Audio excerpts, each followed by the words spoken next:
Temperatures swing from too cold to too hot in a few hours.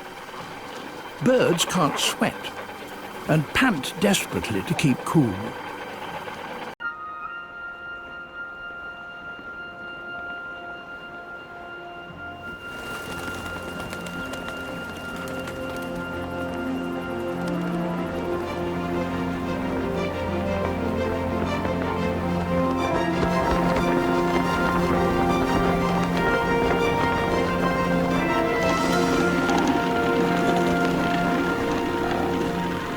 After a morning's fishing, tens of thousands of parents return to the colony with food.